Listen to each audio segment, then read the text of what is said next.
Mario Kart World has the unenviable task of improving on perfection.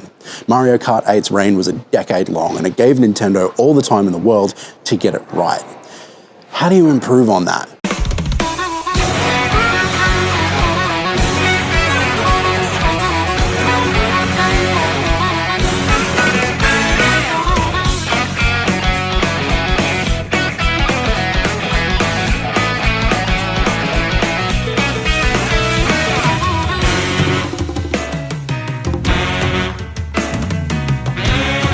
Mario Kart World's big innovation is dropping races into an open world for the first time. Many of the ideas that drive the game's open world map are quite plainly borrowed from Xbox's popular Forza Horizon franchise. The maximum number of competitors per race has been raised to 24, turning the chasing pack into a maelstrom of items and argy-bargy. Racetracks are constructed from roads, routes, and regions that make up a wider world map. Rather than traditional circuits with a clear start-finish line, many of the races that make up the long-running Grand Prix mode are now more like point-to-point rallies, with each section commencing from a rolling start. You'll find yourself passing through existing courses while also charging down back roads and long, straight freeways alike. Modern Mario Kart titles are blessed with an extensive library of past tracks they can pull from to bolster their circuit lists. Mario Kart World is no exception, pulling in tracks from games like Mario Kart 7, Mario Kart Wii, Mario Kart 64, and even the Super Nintendo original for a bit of extra nostalgia value. These are sprinkled in amongst the newer tracks with only minor adjustments to make them feel of a piece with the game's more modern design. Because there are so many extra competitors in each race, tracks have been significantly widened to give everyone a bit of space. This is both a blessing and a curse. While you're racing through winding corners, there's an opportunity to get ahead, whether through items, drift boosting, grinding on rails, or drafting other races. The wide sections frequently give way to surprisingly tight bottlenecks, forcing the pack back together again. These chokes are chaotic, items hurled left and right as drivers fight for position. Options for increasing your base momentum are among the biggest changes from Mario Kart 8. MK8 favoured drift boosting as a central mechanic and was filled with winding, undulating courses to facilitate that. Drifting has been somewhat detuned in Mario Kart World, still an important tool on your belt, but not quite as effective as it used to be. This time around, it's the addition of rail grinding and charge jumps that appear to offer the most boost for buck. Rails are strewn throughout levels in surprising places, frequently hidden just out of view, encouraging off-track exploration and the hunt for an edge. Using this will allow players to apply multiple short boosts in rapid succession. Charge jumps allow you to leap huge gaps in a single bound, opening up a lot of potential shortcuts with the tap of a button. They also help boost down the game's long freeway straights. Of the game's three major boost styles, I feel it's the charge jump that isn't adequately explained. People I played with frequently complained about how much I was pulling away from them until I explained how I was using this secret third boost strat, which is done by holding down the control stick and R2 to charge it. They didn't even know it existed. Nevertheless, the impetus is clear. Once you can string the drift boost, the ground boost, and the rail grinding together, you'll be absolutely flying. The biggest changes Mario Kart World makes to the established formula are found in the previously mentioned Grand Prix mode and the new Knockout Tour mode. Principally, Grand Prix plays the way it always has, a set of 4 races with the finishing places determining points. The player with the highest total points by the end of the 4 races is declared the winner. As mentioned earlier, Grand Prix now plays more like a rally or rolling tour of the open world map. The first race is typically a single circuit, with the second functioning as a breakneck sprint for the next.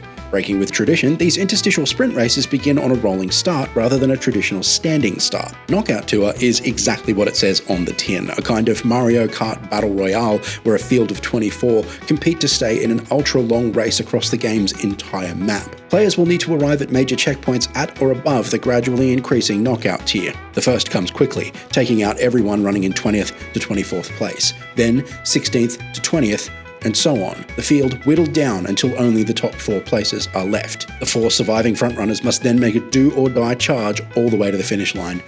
Winner takes all. Knockout Tour is certainly enjoyable if you're towards the front of the pecking order and gain a little breathing room.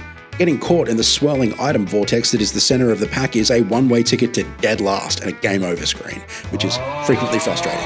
But, the thing is, a core tenet of Mario Kart's design is that it's inherently unfair. You can be flogged by competitors at any time, and even the most commanding lead can be blown up in the blink of an eye.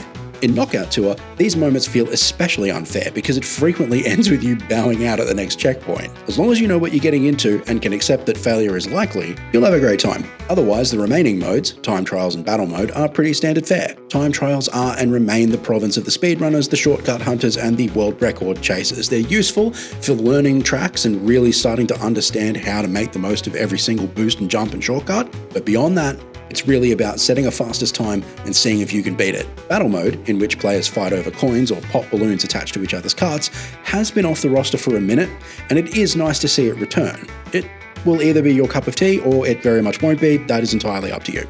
The final new mode is Free Roam, which lets you opt out of racing altogether and simply cruise around the world map that Nintendo has created. While in Free Roam, you can pick up short quests by driving over large P-switches that dot the map. These quests will net you tidy unlocks and stickers to decorate your car with. Free Roam is also used as a lobby while putting online races together, letting you poodle around at your leisure while matchmaking does its thing. You can also play Free Roam with up to 3 friends on the same system via split screen. For me, the great shame of this mode is that you can't put a group of friends together online and go for a drive.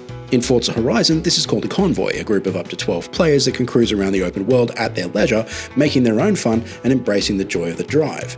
To not include some version of this in Mario Kart World feels like a real missed opportunity. I mean, am I not describing the exact thing Game Chat was designed for? May Nintendo include this in a new update?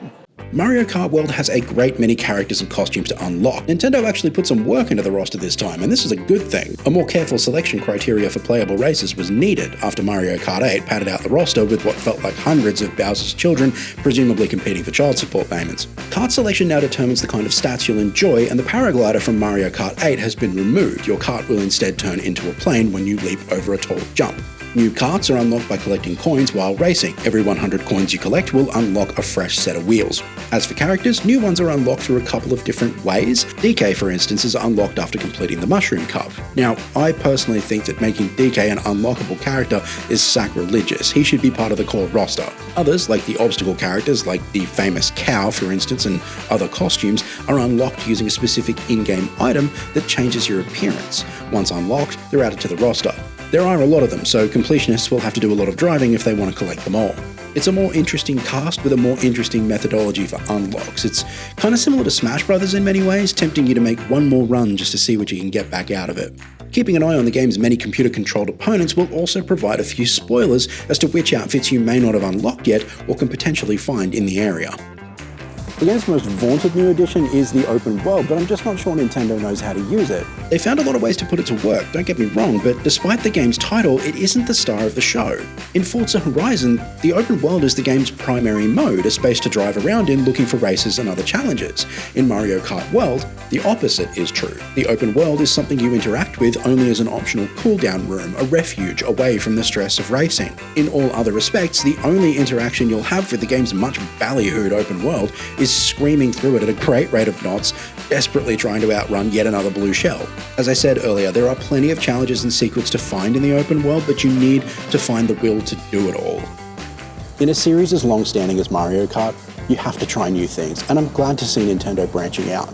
To try and recreate the success of Mario Kart 8 would have been certain death, I'm sure of it. But in the place where it counts, the racing, Mario Kart World undoubtedly has the juice. The changes that it makes upend a familiar, decade-old meta and forces old dogs like me to learn some fun new tricks. The tracks are thrilling and flow together beautifully. The computer racers have razors on their elbows, and the intensity of the racing is frequently sky high. It is still one of the most enjoyable multiplayer experiences around, and the quality of the Knockout Tour makes it an instant franchise staple. Will it have the kind of momentum that keeps it going for a decade though?